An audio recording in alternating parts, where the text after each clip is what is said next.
नमस्कार साथियों। मेंस के इस डिटेल्ड वीडियो सीरीज में आज हम डिस्कस करेंगे पेपर 4 का पार्ट 2, जो कि एप्टीट्यूड, मेंटल एबिलिटी और लॉजिकल रीजनिंग या फिर मैथ्स भी इसे कहते हैं सरल भाषा में। तो 50 मार्क्स का इसका वेटेज रहता है। स्ट्रेटेजी डिस्कस करेंगे, देन सिलेबस डिस्कस करेंगे, और जो स्टडी मटेरियल आप लोग को इसमें यूज़ करनी है, जो एनसीईआरटी क्लास 10, फिर आर एस अग्रवाल, फिर सीजी बोर्ड का जो क्लास 10 वाली जो बुक है, वो वैदिक मैथ्स के लिए आप लोग ज़रूर यूज़ करिएगा, क्योंकि उसमें पूरा सिलेबस एज इट इज़ दिया हुआ है।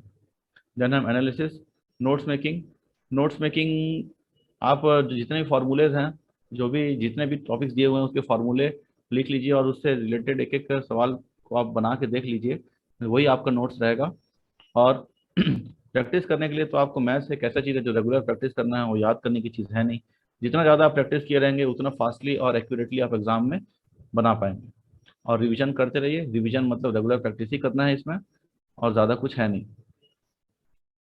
देन हम इसका स्ट्रेटेजी देखते हैं। इसका सिलेबस बहुत कंसाइज है। एप्टीट्यूड सेक्शन को आप अच्छे से प्रिपेयर करिए, क्योंकि इसके क्वेश्चन थोड़े से फंसाते हैं आप लोगों को। और स्टैटिस्टिक्स वाला जो पार्ट है, जो मीन मीडियन मोड वाला, ये सिर्फ क्लास 10 से नहीं होगा। आप लोगों को इसके लिए क्लास 11 की बुक पढ़नी ही होगी, क्योंकि बहुत सारे टॉपिक्स नहीं रहते हैं, आपको बाहर से पढ़ने पड़ेंगे। देन जो डेटा इंटरप्रिटेशन के जो क्वेश्चन आते हैं, जैसे कि बार ग्राफ, पाई चार्ट, ये सब वाले जो क्वेश्चन हैं, इसको आप अपना रेगुलरली प्रैक्टिस करते रहिए। इससे ज़्यादा अंक के सवाल पूछे जाते हैं और इसमें लोग फंस जाते हैं और समय भी लगता है। इसलिए आप इसको रेगुलर प्रैक्टिस करिए, तभी आपका स्पीड बना रहेगा। फिर जो मैथमेटिशियन के बारे में है, उनमें आप सभी को 10 नंबर के हिसाब से प्रिपेयर करके रखिए। फिर जो सीबीएसई वाले स्टूडेंट हैं, उनके करिकुलम में कभी वैदिक मैथ्स रहता नहीं है। मेरे समय में तो नहीं था, अभी आ गया होगा तो नहीं पता। तो इसलिए उन लोग वैदिक मैथ्स अच्छे से प्रिपेयर करिए। फिर जब भी आप आंसर लिख रहे हैं, तो उसे ऐसा दो पार्ट में डिवाइड करके ही लिखिए।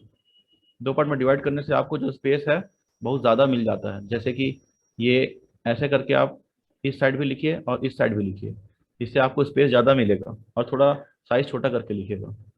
देन जितने प्रीवियस ईयर पेपर्स हैं उसको देखते रहिए, क्योंकि कुछ question as it is number change करके पूछ लेते हैं। और आप स्ट्रेटेजी इसमें ऐसा रखिए कि कम से कम 45 मिनट आपके पास में बचा हुआ होना चाहिए इस सेक्शन के लिए।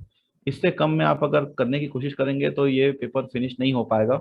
इसलिए एटलीस्ट 45 मिनट जरूर सेपरेट करके रखिएगा। देन ये हमारा जो सिलेबस है, इसमें मैं बहुत डिटेल में तो नहीं बोलूँगा, आप इसका स्क्रीनशॉट लेके ही इसको पढ़ लीजिएगा। फिर जो addition, subtraction, multiplication of rational numbers, rational number between two rational number, फिर ratio and proportion, commercial mathematics में जैसे बैंकिंग है, इंटरेस्ट है, फिर कैलकुलेशन ऑफ इनकम टैक्स है, फिर फैक्टराइजेशन, एलसीएम, एचसीएफ। फिर ये जो मैथमेटिशियंस हमारे हैं, आर्यभट्ट, वराहमिहिर, ब्रह्मगुप्त, भास्कराचार्य और श्रीनिवास रामानुजन, इनको आप सब 10 नंबर के हिसाब से प्रिपेयर करिए। देन वैदिक मैथमेटिक्स है, इसमें वही एडिशन, सब्ट्रैक्शन, मल्टीप्लिकेशन, डिवीजन, फिर ये जो बीजांक है ये, फिर square, square roots, cube, cube roots. इस बार विनकुलम मेथड को पूछा जा चुका है। फिर वैदिक मैथ्स इन अलजेब्रा, ये आपको प्रिपेयर करना है। फिर अगला टॉपिक हम देखते हैं, इसमें जो है वो mathematical operation, basic numeracy, data interpretation. जो मैं बोल रहा था, ये चार्ट्स, ग्राफ्स, टेबल्स, ये सब जो क्वेश्चन आते हैं, ये आपको अच्छे से करना है। फिर अरिथमेटिक मीन, मीडियन, मोड, यही क्वेश्चन है थोड़ा सा लेंदी और फंसाने वाला, इससे भी क्वेश्चन पूछा जाता है, तो इसको आप करिए। प्रोबेबिलिटी भी आप अच्छे से प्रिपेयर करिए। फिर ये जो एडिशन, मल्टीप्लिकेशन थ्योरम है, इसको भी आप अच्छे से प्रिपेयर करके रखिएगा, और इसमें कुछ क्वेश्चन प्रैक्टिस भी कर लीजिएगा। फिर अप्लाइड मैथमेटिक्स जो है, profit loss, percentage, interest, average, time, speed and distance, river and boat, ये सब भी आपको करना है। फिर ये जितने भी analogue test, odd word, odd pair of words, coding, decoding, relation test, alphabet, mathematical operations, logical analysis of words, जितने भी फिगर सीरीज, एसर्शन रीजन और रिलेशन ऑफ एलिमेंट्स, ये सारे के सारे आप एक बार जरूर गो थ्रू करके जाइए, कुछ चीज़ छोड़ना नहीं है। अब देखते हैं एनालिसिस कि किस टॉपिक से कितने कितने क्वेश्चन पूछे गए हैं। तो ये जो addition, subtraction of rational number, उससे 2 अंक। फिर ये find rational between two number से 2-2 अंक के सवाल 2 बार पूछे जा चुके हैं। रेशो प्रोपोर्शन से 2, कॉम्पोनेंट और डिविडेंडो वाला जो है उससे 2 अंक। उसके बाद इंटरेस्ट कैलकुलेशन से 4 अंक।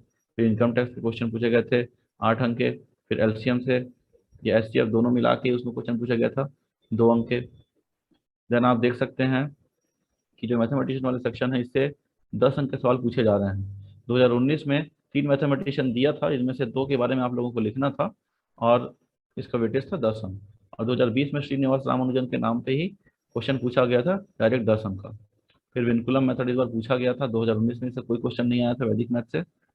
देन हम देखते हैं डेटा इंटरप्रिटेशन। डेटा इंटरप्रिटेशन में चार्ट से जो पाई चार्ट होता है उससे 8 अंक के सवाल पूछे जा चुके हैं, और 2020 में 10 अंक के सवाल टेबल से पूछे गए हैं। फिर ये मीन मीडियन मोड वाला जो सेक्शन है मैंने आपको पहले ही बताया, और ये प्रोबेबिलिटी है, ये आपको करना ही है। आप देख सकते हैं इससे कितने ज़्यादा वेटेज से क्वेश्चन पूछे जा रहे हैं। फिर ये जो अप्लाइड मैथ्स से प्रॉफिट लॉस से दोनों साल क्वेश्चन पूछे हैं, परसेंटेज से पूछे हैं। फिर पाइप्स एंड सिस्टम, जो टंकी में नल वाला जो क्वेश्चन आता है वो वाले क्वेश्चन भी आप अच्छे से प्रिपेयर करिए, इसमें 8 अंक के सवाल पूछ लिया था। देन कोडिंग डिकोडिंग से सवाल पूछे गए थे 2 अंक के। उसके बाद मैथमेटिकल ऑपरेशन से सवाल पूछे गए हैं 2 + 4 6 अंक के सवाल पूछे गए हैं। देन जो मिसिंग जो वर्ड या फिर जो नंबर रहता है उसको इंसर्ट करने वाले क्वेश्चन पूछे गए थे, तो ये जो क्वेश्चन पूछे गए थे वो 2 अंक के सवाल पूछे गए थे। फिर हम देखते हैं कि 60 नंबर के क्वेश्चन दोनों साल पूछे गए हैं, हर बार पूछते हैं, और इनमें से 10 अंक का सवाल हमें छोड़ना है, 50 मार्क्स का अटेम्प्ट करना होता है। तो आप जो नॉन साइंस बैकग्राउंड वाले स्टूडेंट हैं उनको मैं बोलूँगा इस सेक्शन को आप जरूर अच्छे से प्रिपेयर करिए, थोड़ा ज़्यादा प्रैक्टिस करिए, ताकि आपको इसमें अच्छा नंबर मिले। ये पेपर बहुत स्कोरिंग है, आप 120-25 नंबर इजीली ला सकते हैं, लेकिन कुछ लोग मैथ्स की वजह से इसमें नंबर नहीं ला पाते हैं। तो इसे हल्के में मत लीजिए और अच्छे से मेहनत करिए। Thank you and all the best.